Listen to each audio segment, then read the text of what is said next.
quiet courtroom in Germany. In 1981, something happened that no one expected and no one would ever forget.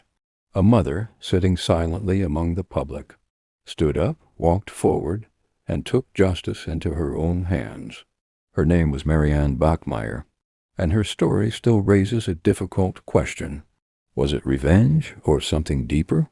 This is a story about grief, justice, and a moment that blurred the line between right and wrong.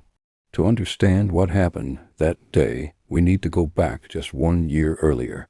Marianne Bachmeier was a single mother living in Lübeck, West Germany. Her life revolved around her young daughter, Anna, a bright and kind-hearted 7-year-old who meant everything to her. But in May of 1980, that life was shattered. Anna disappeared on her way to school. Days later, her body was found. The details were devastating.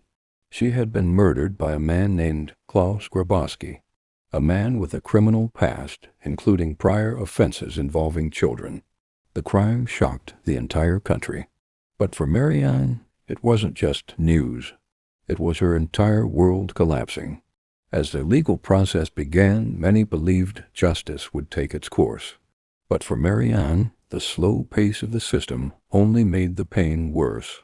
Grabowski was arrested, and he confessed. But during the trial, things became complicated. His defense argued psychological factors, raising questions about responsibility, intent, and sentencing. And for many watching, it began to feel like the focus was shifting away from the victim and toward the man who committed the crime.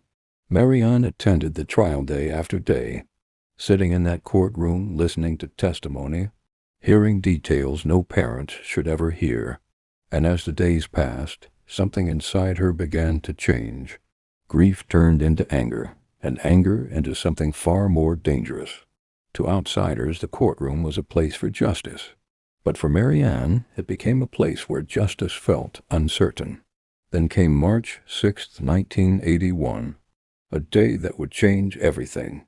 Marianne arrived at the courtroom like she had many times before, quiet and unnoticed, blending in with the crowd. But this time she was carrying something no one realized, a concealed firearm. The courtroom was calm, routine, predictable, until suddenly everything changed. Marianne stood up.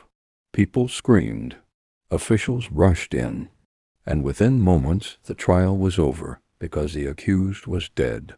Marianne didn't run. She simply stood there and waited. Public reaction was deeply divided. Others believed that no matter the pain, no matter the circumstances, taking a life in a courtroom crossed a line that society cannot allow. Marianne Bachmeier was convicted of manslaughter and sentenced to 6 years in prison. But even after the verdict, the debate didn't end. To others, a reminder of why justice must stay in the hands of the law, not individuals. And maybe that's what makes this story so powerful, even today. It forces us to confront uncomfortable questions. Can any legal system truly satisfy personal loss? And where do we draw the line between understanding? There are no easy answers. Marianne Bachmeier's story isn't just about revenge. It's about grief pushed to its absolute limit, and a moment where emotion overpowered restraint. Even decades later, this case continues to be discussed, studied, and debated, because at its core, it asks a question that still resonates today. When justice feels out of reach, what would you do? If you found this story thought-provoking, consider subscribing for more real cases that challenge the way we think about justice, morality, and human nature.